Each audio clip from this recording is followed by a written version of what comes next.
अक्षरः गुरु साक्षात् परब्रह्म तस्मै श्री गुरवे नमः।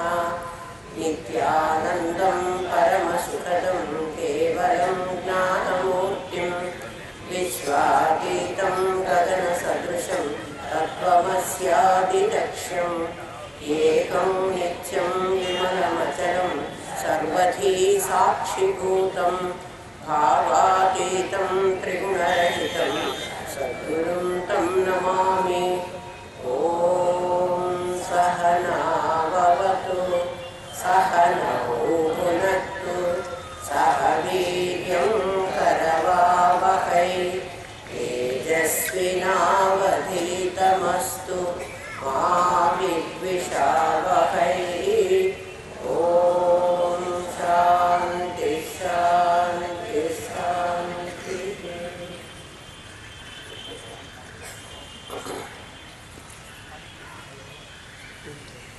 నిన్నటి వరకు చింతామణి గృహాంతస్థ పంచబ్రహ్మాసన స్థిత అని చెప్పుకున్నాం.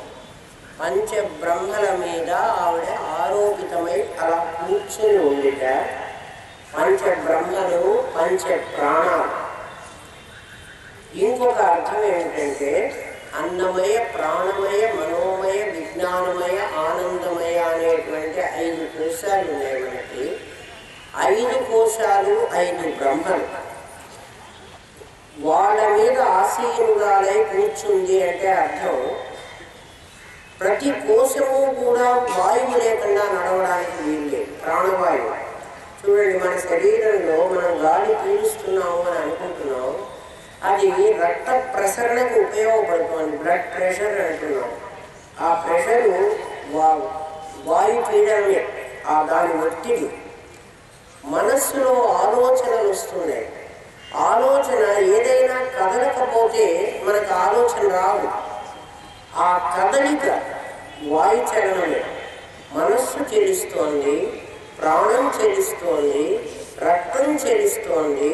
మనం తిన్న ఆహారం నోట్లో తింటే అది మెల్లమెల్లగా మెల్లమెల్లగా ఒక్కొక్క కండరాలు దాన్ని కిందికి నెడుతూ ఉన్నాయి. చివరికి విసర్జించాలంటే కూడా వాయువే కావాలి. వాయువులు ప్రాణ అపాన వ్యాన ఉదాన సమాన అనేటువంటి 5 రూపాలతో మన శరీరంలో కూర్చుని ఈ 5 శరీరాన్ని మొత్తం నడిపిస్తూ ఉన్నాయి. అందుకని పంచబ్రహ్మలలో ఈమె స్థితమై ఉంది. అంటే పంచబ్రహ్మలలో ఈమె కూర్చుని ఉంది. ఈమె లేకపోతే ఏం జరగదు. చూడండి, ఎవరైనా చచ్చిపోయినారు మనం ఎప్పుడు నిర్ణయిస్తాం? ప్రాణచలనం ఆగిపోతే. ప్రాణం ఆగిపోతే, మనసు ఆగిపోతే మనం చచ్చాడని నిర్ణయించగల. ముక్కు దగ్గర చేపెట్టి చూసి గాలి ఆడకపోతే ఇంకా వీడి ప్రాణం పోయింది అని లెక్కేసుకుంటున్నాం. అలా వాయువు 5 రూపాలుగా మారి ఆ 5కి 5 ఉపవాయువులు కూడా ఉంటాయి. అవి ఏమేమి పనులు చేస్తాయో ఆ క్లాసుల్లో ఆ పాఠాలు చెప్తారు. యోగ శాస్త్రంలో కూడా చెబుతారు. పంచబ్రహ్మాసన స్థిత, అందులో కూర్చుని ఉంది ఈమె. ఎక్కడ కూర్చుంది అంటే ప్రతి వాయువులో తాను కూర్చుంది. తను లేకపోతే అక్కడ జరగదు. అంటే ఈమె ఏం చేస్తోంది? ఆ వాయువులో కూర్చుని వాయువును నడిపిస్తోంది. ఎక్కడ ఈ వాయువు ఉంది, ఎక్కడ ఈ నడిపిస్తోంది? మీరు ఇక్కడ చూడండి, గాలి వీస్తోంది అంటాం మనం. గాలి వీచాలంటే ఒక లో ప్రెషర్ ఉన్న దగ్గరికి ఒక హై ప్రెషర్ దగ్గర నుంచి గాలి రావాలి.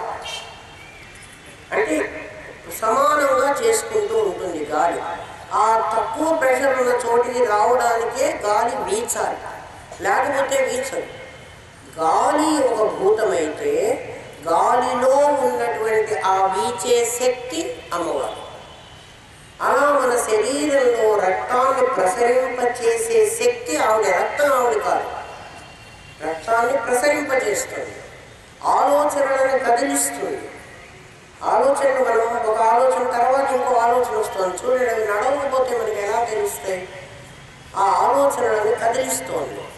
ఆ కదిలించేటువంటి పరాశక్తి స్థిత అక్కడ ఉన్నది నువ్వు గుర్తించడానికి. మనం ఇంకేదో ఏదో పిచ్చి పిచ్చివన్నీ ఆలోచించకుండా ఈ అమ్మవారు ఎక్కడ ఉన్నది అని ఆలోచించండి.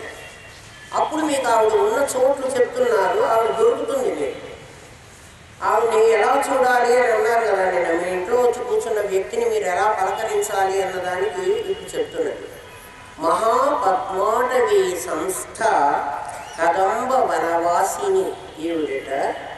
మహాపద్మాటవి, పద్మముల అడవి అన్నారు. పద్మములు ఎక్కడైనా కొలనులో ఉంటాయి, అడవిలో ఉండవు. తామరపువ్వు ఎక్కడ పూస్తుంది? నీళ్లలో పూస్తుంది. ఇప్పుడు ఇక్కడ ఏం చెప్తున్నారు? అడవిలో పూసింది అంటున్నారు. నీళ్లు లేవు, అక్కడ ఒక అడవి, ఆ అడవిలో తామర పువ్వులు పూసాయి. ఆ తామర పువ్వుల అడవిలో ఈవిడ సంచరిస్తుంది. మహాపద్మాటవి సంస్థ. మనం ఏమనుకుంటామంటే పద్మములన్నీ ఒక అడవిలో పద్మాల తోట ఉన్నట్లు, ఆ తోటలో అన్ని పద్మములు పూసినట్టు చూడండి. అంటే మామూలుగా అర్థం కావడానికి మహాపద్మాటవి సంస్థ ఆ పదం అందరికీ అర్థమవుతుంది. పద్మాల అడవిలో ఆవిడ ఉన్నది. పద్మముల అడవి కాదు, పద్మములు నీళ్లలోనే పోతాయి, నీటినే ఆధారం చేసుకుని ఉంటుంది. అందుకే పద్మముకు పంకజ అని పేరు. పంకం అంటే బురద, బురదలోనే పుట్టాలి. తామర ఎప్పుడు బురదలోనే పుడుతుంది, బురద అంటకుండా ఉంటుంది. ఇక్కడ మహాపద్మాటవి అంటున్నారు, అడవిలో పుట్టింది అని. అందులో ఆమె ఉంటుంది. కదంబ వనవాసి, కదంబ వనము కడిమి చెట్ల వనంలో ఉంటుంది. ఇక్కడ వనం కాదు. నిన్న సుమేరు మధ్య శృంగస్థ అని చెప్పుకున్నాం మనం. అంటే మధ్య సుషుమ్నా నాడిలో ఉన్నటువంటి పరమేశ్వరి మన శరీరంలో మూలాధారం నుంచి 3 నాడులు బయలుదేరినాయి అన్నారు కదా. ఒకటి ఇడ, ఒకటి పింగళ, ఒకటి సుషుమ్న. సుషుమ్నలో ఈవిడ ఉంటుంది. ఈ సుషుమ్న వెళ్ళే దారిలో ఏమేమి ఉంటాయంటే గ్రాండియాస్ అంటారు వాటిని సైన్స్ వాళ్ళు. ఈ కణుపులు అంటారు. ఇలా ఉండి ఒక చోట కణుపుగా ఉండి మళ్ళీ ఇది పొడుగ్గా వస్తుంది, మళ్ళీ ఒక కణుపుగా ఉండి వస్తుంది. మనం దాన్ని సైన్స్లో బ్యూరెట్ అంటామా, ట్యూపెట్ అంటామా, ఏదైనా ఆకారంలో ఉండేది. ఇలా ఉండి మళ్ళీ లావుగా ఉండి మళ్ళీ సన్నగా వచ్చి మళ్ళీ లావుగా ఉండి సన్నగా వస్తుంది. అటువంటి ఆకారం. ఆ ఆకారాలన్నీ ఇలా నిలువుగా ఉంటే 3 నాడులకి దీని లావు కణుపు, దీని లావు కణుపు, దీని లావు కణుపు మధ్య ఇలా ఉంటే ఈ మధ్యలో ఆ సుషుమ్నా నాడి ఉంటుంది. కాస్త ఊహించుకోవాలి నేను కష్టపడి. మనం ముగ్గు వేస్తారు చూడండి. ముగ్గు వేసేటప్పుడు ఇక్కడ ఒక సర్కిల్, ఇక్కడ ఒక సర్కిల్, ఇక్కడ ఒక సర్కిల్, ఇక్కడ ఒక సర్కిల్, అలా ఒక 5 సర్కిల్స్ వేస్తే మధ్యలో ఒక హోల్ వస్తుంది, ఒక ఖాళీ వస్తుంది. అట్లా ఈ సర్కిల్ ఏమిటి అంటే అంతకుముందు పొడవుగా ఉన్న నాడి మళ్ళీ లావుగా ఉండి మళ్ళీ పొడవుగా ఉంటుంది. నాడులు అలా ఉంటాయి. మనం అనాటమీ దగ్గరికి వెళ్ళి చూస్తే మనకు తెలుస్తాయి. ఇడా పింగళ నాడులు చూడండి.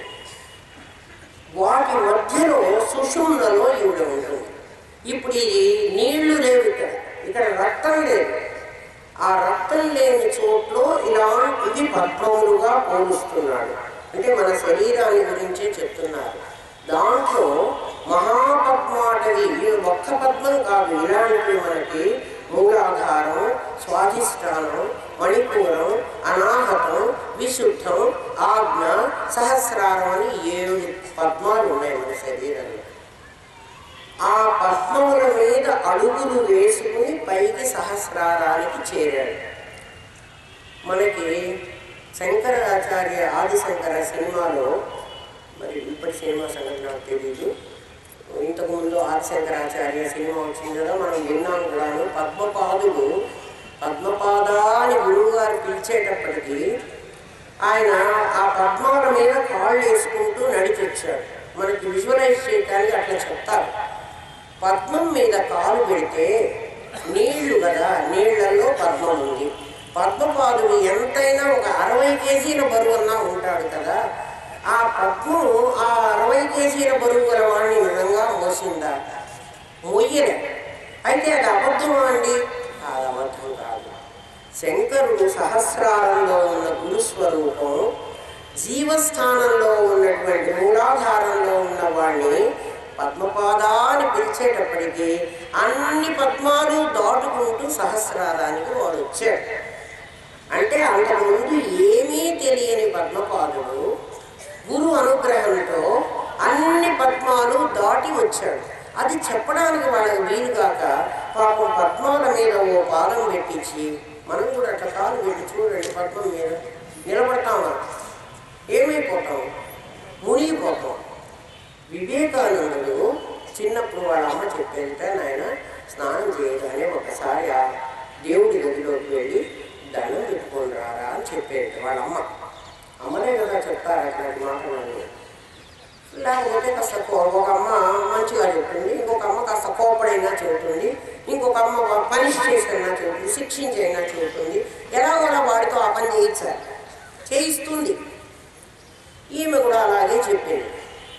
ఈయన దండం పెట్టుకుందామని లోపలికి వెళ్ళాక వినాయకుడిని చూశాక, వినాయకుడిని చూసేటప్పటికి ఆయన వెంటనే ఒక పొట్ట, చేతిలో ఒక లడ్డు, అదే మోదకం అంటే కుడుములు పెట్టుకొని ఆయనే నడవలేని పరిస్థితిలో ఒక ఎలుక వాహనం. ఈయన్ని చూశాక, నువ్వే నడవలేవు, నువ్వు నన్నేం కాపాడతావు, మా అమ్మ పిచ్చిని నీకు దండం పెట్టలేదు, ఏమో రేపు అంత పెట్టమని పెట్టుకో, ఆమె పెట్టమంది నేను పెట్టేశాను. నాకైతే నమ్మకం లేదు, ఎందుకంటే నాకు ఏదైనా కష్టం వస్తే నువ్వు ఏంటి వస్తావు అన్న నమ్మకం నాకు లేదు కదయ్యా. ఇంకా ఆ పక్కన వాళ్ళ పూజా మందిరంలో లక్ష్మీదేవి కూర్చుంది. ఆవిడ లోటస్ మీద కూర్చుంది. చూడమ్మా, నువ్వు ఎంత చూసినా 50 కేజీలు బరువన్నా ఉంటావు కదా, లోటస్ మీద కూర్చుని నీ బ్యాలెన్స్ కీపప్ చేసుకోవడానికి నీకు టైం సరిపోదు, కష్టం కదా. మరి ఎట్లా కూర్చుంటావు ఆ తామర పువ్వు మీద? నువ్వు నన్నేం కాపాడతావు? ఇట్లా విగ్రహాలన్నిటి మీద ఆయన నమ్మకం కలగలేదు. అప్పుడు తర్వాత దేవుణ్ణి చూసావా అని రామకృష్ణ పరమహంసని అడుగుతాడు. నాయన నేను చూశాను, నేను కూడా చూపిస్తాను అన్నారు. ఆయన కూడా చూపెట్టారు. వివేకానందుడికి తనలో పరమాత్మ దర్శనం అయిన తర్వాత, సెల్ఫ్ రియలైజేషన్ అయిన తర్వాత ఆయనకు తోచినటువంటి ఆలోచన ఇది. ఏం ఆలోచన? పద్మపాదుడంటే పద్మాల మీద నడిచొచ్చిన వాడు కాదు, మహాపద్మాటవీ సంస్థ. అడవిలో పద్మాలు ఉన్నాయి. అడవిలో అంటే నీళ్లు లేకుండా, అక్కడ రక్తం లేదు, మూత్రం లేదు. మన దగ్గర ఉండేటువంటి మూలాధారం, స్వాధిష్టానం, మణిపూరకం అనేటువంటి వాటిల్లో ఏమీ నీళ్లు లేవు. అవన్నీ నాడుల సముదాయం, వాటి మధ్యలో సుషుమ్న. అక్కడి నుంచి ఆయన ఒక్కొక్క స్టెప్ వేసుకుంటూ, ఒక్కొక్క స్టెప్ దాటుతూ సహస్రారానికి వచ్చాడు. సహస్రారం గురుస్థానం, గురువు గారి దగ్గరికి వచ్చాడు. ఇది సంకేతార్థం, ఇది రహస్యం. మామూలు అర్థం అయితే పద్మపాదుడు పద్మాల మీద అడుగుపెట్టి పరిగెత్తుకొని వచ్చాడు. ఒకవేళ నాలాంటి పిచ్చివాడు ఎవరైనా, ఏమిటండి గురువు గారు ఇలా చెప్తున్నారు, పద్మం మీద అడుగు పెడితే ఎట్లాంటి వాడు మునిగిపోకుండా ఉంటాడు అని అడిగాడు అనుకోండి. గురువు వెంటనే ఏమంటావు, రే గురువు మీద నమ్మకం లేదు, నువ్వేం మాట్లాడకూడదు, నువ్వు క్వశ్చన్ చేయకూడదు. గురువు ఏం చెప్తే అది వినాలి. అది వింటే నా మనసు ఒప్పుకోదు. మరి నేనెట్లా, నాకెట్లా సంశయం కలగకుండా ఉంటుంది? సంశయం కలుగుతుంది అంటే సంశయాత్మ వినశ్యతే అని తిట్టు చంపుతున్నావు. నీకు సంశయం ఉందంటే నువ్వు నాశనం అయిపోతావు, నువ్వు పాడైపోతావు. సంశయం కలగకూడదు, సంశయం కలగకుండా వాడు చెప్పరు. వాడు చెప్పింది నన్ను నమ్మమంటారు. ఎట్లా నమ్మాలి? మీరు ఆలోచించండి. అందుకని వీటికి అన్ని డీకోడ్ చేసుకోవడానికి మీరు ప్రయత్నం చేయండి. నేను ఒక తల్లి అడిగింది, అమ్మగారు మేము 10% ఖర్చు పెడుతున్నాం మా తెలివితేటల్ని అని అన్నారు, మిగిలిన 90 ఎట్లా ఖర్చు పెట్టాలి? ఇట్లా ఖర్చు పెట్టాలి. మీ ఆలోచన అనేది మీ పెళ్ళాం మీదకి, మీ పిల్లల మీదకి, మీ ఇంటి మీదకి, మీ సంపద మీదకి, మీ ఆస్తుల మీదకి పంపించవాలంటారా? అవన్నీ మనం ఏదో ఒక రోజు వదిలిపెట్టుకోవాలి. వాటి మీదకి పంపకండి. ఆలోచనలు ఆలోచించండి. ఏమిటి నాలో జరుగుతున్నది? నేను ఏ రకంగా మారాలి? నేను ఏ రకంగా ఎదగాలి? ఇంతసేపు నేను ఎల్కేజీలో కూర్చుంటే నాగతే ఉంది, వయస్సా మించిపోతున్నది, నా సంగతి ఏమిటి అని ఆలోచించండి. లోపల మీకు స్ఫురింపచేస్తుంది. ఎందుకంటే సత్తా స్ఫురణ రెండు ఆవిడే. ఎలా వచ్చి చెప్తుందండి? గురు రూపంగా పరిగెత్తి రావాల్సిన బాధ్యత ఆవిడికి. పిల్లవాడు ఏడిస్తే పరిగెత్తి రావాల్సిన బాధ్యత ఎవరిది? అమ్మది. ఎవరో పిల్లవాడు ఏడుపు వినిపించింది అనుకోండి, మన వెంటనే మనం ఏం చేస్తాం? ఏమో వాళ్ళ అమ్మ లేదా అక్కడ అంటాం. అంటే పిల్లవాడు ఏడిస్తే రావాల్సిన వాళ్ళు ఎవరు? అమ్మే. మరి నువ్వు నిజంగా ఏడిస్తే, నువ్వు దొంగ ఏడుపులు ఏడుస్తుంటే వాడు దొంగ ఏడుపులు ఏడుస్తున్నాడు, ఏం పర్వాలేదు, నేను ఎలా పోయినా ఏం పర్వాలేదు ఆవిడ ఊరుకుంటుంది. ఆవిడ దగ్గర నాటకాలు ఏంటానికి? నువ్వు నిజంగా ఏడు పరిగెత్తుకుని వస్తుంది అమ్మ, ఖచ్చితంగా వస్తుంది. ఎందుకంటే ఆవిడ ఎక్కడో కైలాసంలోంచి వైకుంఠంలోంచి రాక్కర్లేదు, నీ దగ్గరుంది, మీ ఇంట్లో ఉంది, నీ హృదయ స్థానంలో ఉంది. ఉన్నావిడి నువ్వు లేపటం లేదు.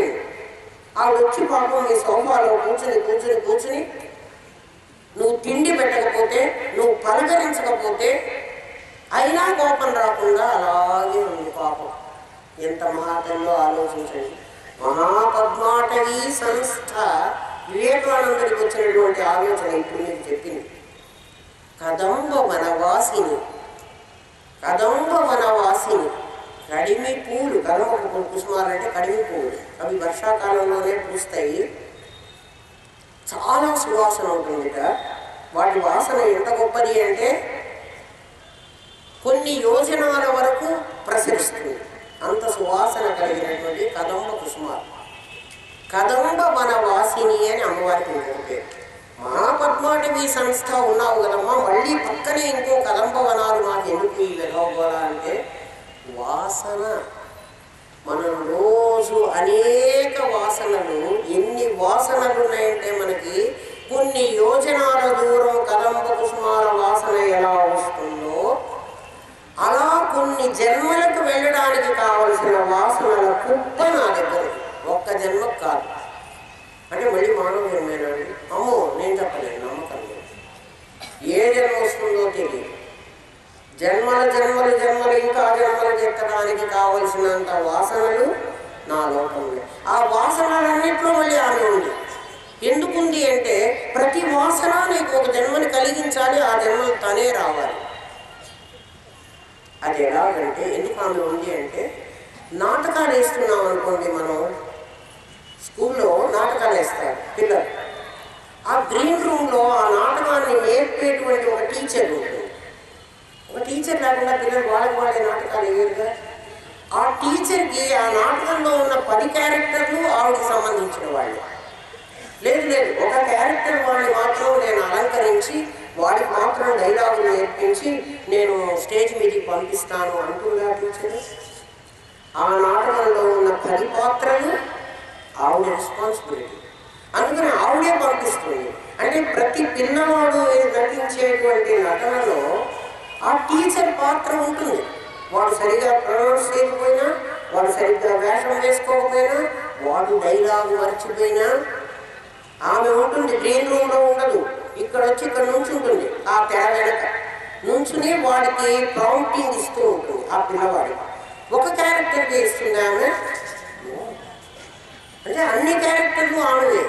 ఈ కదంబ వనవాసిని ఏం చేస్తుందంటే ప్రతి క్యారెక్టర్, అంటే నువ్వు ఏ వేషం వేస్తున్నావో ఈ జన్మ, ఇంకో జన్మ, ఇంకో జన్మ, అంటే ఈ వాసన ఒక జన్మ, ఇంకో వాసన ఇంకో జన్మ, ఇంకో వాసన ఇంకో జన్మ, ఇవన్నీ ఆవిడ లెక్కలో మొత్తం కలిసి ఒకటే కింద లెక్క.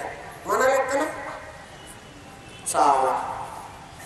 వీళ్ళందరికీ కూడా ఆవిడ ప్రాంప్టింగ్ వాసిని అందులో ఉంటుంది. ప్రతి వాసనలో తల్లి ఉంటుంది.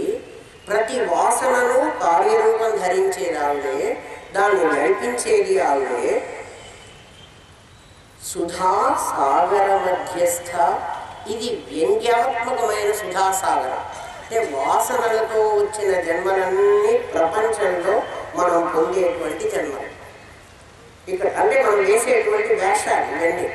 వాసాంసి జీర్ణాన్ని యథావిహాయ అని గీత చెప్పింది కదా. చినిగిపోయిన బట్టని విప్పి పారేసి కొత్త బట్టని కట్టుకుంటాడు. అంటే ఈ వేషం అయిపోయిన తర్వాత, వేషం అయిపోయింది అనుకోండి, అంటే ఒక పాత్ర ఈ నాటకంలో దాని డైలాగులు అన్నీ అయిపోయినాయి, ఇప్పుడు ఆ పాత్ర ఇంకా అక్కర్లేదు. అప్పుడు వాడిపై వాడే బయటకు వస్తాడు. ఎక్కడికి? గ్రీన్ రూమ్లో. ఒకవేళ వాడు రాకుండా నేను ఇక్కడే ఉంటాను అని అన్నాడు అనుకో. అనుకుంటే టీచర్ రారా రారా అని లాగుతుంది. వాడు లోపలికి రారా, అయిపోయింది నీ పాత్ర, నీ డైలాగ్ అయిపోయింది కదా అని పిలుస్తుంది. ఇంకా వాడు అర్థం చేసుకొని రాలేదనుకో, నాకు ఇంకా స్టేజ్ మీదే బాగుంది అని అనుకున్నాడు అనుకో, కట్టలు లాగేస్తాడు. అర్థమైందా? ఇదో నాటకం. మనకి మనమే చావాలి అంటే చావుకు రెడీగా ఉండాలి. మనం చావు అనుకో, మృత్యుదేవత రాత్రైనా నీ పని అయిపోయిందని తెలుస్తుంది. నువ్వు అప్పటికి కూడా రాలేదనుకో, పోవడానికి ఇష్టపడకుండా ఇంకా స్టేజ్ మీదే ఉందాం అనుకున్నావు అనుకో, కట్టెలు వేసేస్తారు. అంటే బలవంతంగా నీకు మరణం సంభవించి నేను ఇక్కడి నుంచి లాగేసి తీసుకుని దమ్ము చెట్టుగా పారేస్తారు. కదంబ మన వాసిని చాలా నవ్వుగా ఉంది కదా. నిజమే, యథార్థం తెలిస్తే ఇదంతా ఒక పెద్ద నాటకం. మనకు తెలియక ఇదంతా సత్యం అనుకుని దీంట్లో పడి మనం చస్తున్నాం. అందుకని అమ్మవారు అంటుంది, సుధాసాగర మధ్యస్థ పిచ్చివాడ, నువ్వు సుధాసాగరంలో ఉన్నాను అని అనుకుంటున్నావు. అంటే ఇది పాలసముద్రం. సుధాసాగరం అంటే పాలసముద్రం. వ్యంగ్యంగా చెప్తోంది. మీరు పెళ్ళి అంటే ఎంత సంతోషం చెప్పండి కదా. ప్రతి వాడికి అందరు పెళ్లి చేసుకున్నారు కదా, చేసుకొని పిల్లల్ని ఎట్లా పక్కన పెట్టండి. చేసుకున్న వాడు వాళ్ళ అనుభవం ఆలోచించండి ఒక్కసారి. పెళ్ళి అంటే మహా సంతోషం. ఏదో పెద్ద నాకేదో అచీవ్మెంట్, లైఫ్లో ఒక అచీవ్మెంట్ పెళ్లి చేసుకోవడం అంటే. ఇప్పటి వరకు ఈ అమ్మా నాన్న నన్ను సంపు తిన్నారు అంటే రిస్ట్రిక్ట్ చేశారు నా లైఫ్ని. రేపటి నుంచి ఫ్రీ లైఫ్. నేను నా హస్బెండ్ టింగ్ రంగాని కార్లో ఉన్నా పోతాం, స్కూటర్లో ఉన్నా పోతాం, హోటళ్ళు మావే, సినిమా హాళ్ళు మావే. ఆలోచించండి. మీకు ఒకవేళ ఆలోచనలు అందకపోతే రేపు ఎల్లుండో పెళ్లి చేసుకోబోయే అమ్మాయినో అబ్బాయినో ఒక అర్ధగంట ఇంటర్వ్యూ చేసిరండి, వాళ్ళు చెప్తారు మీకు. అంటే ఎన్ని కలలు కంటున్నారో పెళ్లిని గురించి. పెళ్ళి అంటే సాంసారిక జీవితాన్ని గురించి చాలా కలలు కంటున్నారు. అది సుధాసాగరం అనుకుంటున్నారు. పిచ్చి వాళ్ళ అది లవణ సాగరంగా. ఎక్కడైనా పాల సముద్రం చూసారా మీరు? అసలు సముద్రంలో పాలు ఉంటాయా? పాలు ఆవు దగ్గర నుంచి రావాలి, గేదె దగ్గర నుంచి రావాలి కదా, ప్రేమ గల అమ్మ దగ్గర నుంచి రావాలి. అంతేగాని సముద్రం పాలతో ఉంటుందా? మరైతే పాల సముద్రం మీద పాల కడలిలో శేష తల్పమున పవళించావా దేవా అని అంటున్నారే. ఆ పాలు మరి విరిగిపోవా? పాలు నెక్స్ట్ డే విరిగిపోవాలి కదరా. ఏం ఫ్రిడ్జ్లో పెట్టారా? కాదు కదా. అంటే డీకోడ్ చేసుకోండి మీరు దాన్ని. పాల సముద్రం ఎక్కడుంది, అందులో ఈయన ఎట్లా పడుకున్నాడు, అందులో పావు లేదు. పాల సముద్రంలో పావు మీద పడుకున్నాడు. అది పాల సముద్రం కాదు. పిచ్చివాడా, నువ్వు జీవుడా? వాడు జీవుడు అన్నమాట. మనమే మన కుండలిని పావు, అది పావు చుట్టూ చుట్టుకున్నట్టు వచ్చింది. దానికి ఇన్ని పడగలు, పంచ జ్ఞానేంద్రియాలు, 5 తరాల నాగేంద్రులు, వాడి మీద పడుకున్నాం మనం. వాడు ఎప్పుడైనా మనని కాటేయచ్చు. హాయిగా పడుకుని నిద్రపోతున్నాం నిశ్చింతగా. ఎందుకని అంటే ఇది పాల సముద్రం అనుకున్నాం. దేని పాల సముద్రం అనుకున్నాం? సంసారాన్ని. అది పాల సముద్రం కాదు, అది లవణ సముద్రం. అందులో ఒక చుక్క కూడా నీళ్లు తాగడానికి పానయోగ్యం కాదు. మరి ఇన్ని రోజులు మేమందరం చాలా బాగుంది అనుకున్నాం. ఎవడన్నా ఒక్కడు చెప్పండి సంసారం చాలా బాగుందని. పెళ్లి చేసుకునే వరకు చాలా బాగుంటుంది సంసారం, చాలా బాగుంటుంది. ఎందుకంటే అది ఇమాజినరీ ఫీల్డ్. యాక్చువల్ లైఫ్లోకి వచ్చిన వాళ్ళు అంటే మనం అందరం కూడా సంసారంలో ఉండి వచ్చిన వాళ్ళమే. ఉండి వచ్చిన వాళ్ళం కాదు, ఇప్పుడు కూడా ఉంటున్న వాళ్ళమే. సంసారం చాలా బాగుందా? మా గురుదేవులు అనేవాళ్ళు, సందర్భం లేదు కానీ గురుదేవుడు మాట ఒకటి నాకు నచ్చిన మాట మనం చూద్దాం అనుకుంటున్నాను. ఆ రోజుల్లో గ్యాస్ లైట్లు పెట్టుకుని పెళ్ళిళ్ళు చేసుకునేవాళ్ళు. ఈ కరెంటు దీపాలు ఇవన్నీ లేవు. పిచ్చివాడ ఆ లైట్లన్నీ పెట్టుకుని పెళ్లి కొడుక్కి ఒక ప్రాధాన్యం ఇస్తారు. పెళ్లి కొడుకు పెళ్లి కూతురు అంటే పెళ్లిలో చాలా ముఖ్యమైన వ్యక్తి. వాళ్ళ దగ్గరే లైట్ పెడతారు, వాళ్ళకే అరిటాకులు వేస్తారు, వాళ్ళకే భూమి బంతి చేస్తారు కదా. అందరినీ కూర్చోబెట్టి ఉన్న నగలు ఇంట్లో అమ్మవో పిన్నివో తాతమ్మవో నాన్నమ్మవో ఏవో అందరినీ కలిసి దానికే పెడతారు. ఆ రోజులు మా రోజులు. ఈ రోజుల్లో గిల్ట్ నగలు కావాల్సినవి ఉన్నాయి, అవన్నీ పెట్టి పాటిస్తారు. అది చాలా తక్కువ. అవి పెట్టి కన్యాదానం చేయకూడదు, మహాపాపం వస్తుంది. కన్యాదానం చేస్తున్నారు మీరు. కన్యాదానం చేసేటప్పుడు సార్వముఖత కన్యాదానం. కన్యాం కనక సంపన్నాం కనకాభరణాయుతాం మంత్రం చెప్తారు. మా అమ్మాయిని కనక సంపన్న బంగారం లాంటి అమ్మాయిని కనకాభరణాయుతం బంగారు ఆభరణాలు పెట్టి మీకు దానం చేస్తున్నానయ్యా అని చెప్పి దానం చేస్తున్నావు. బంగారు ఆభరణాలు పెట్టావు, మంత్రం పెట్టావు, కనకాభరణాయుతం అన్నావు కదా. ఇప్పుడేం నగలు పెట్టి దానం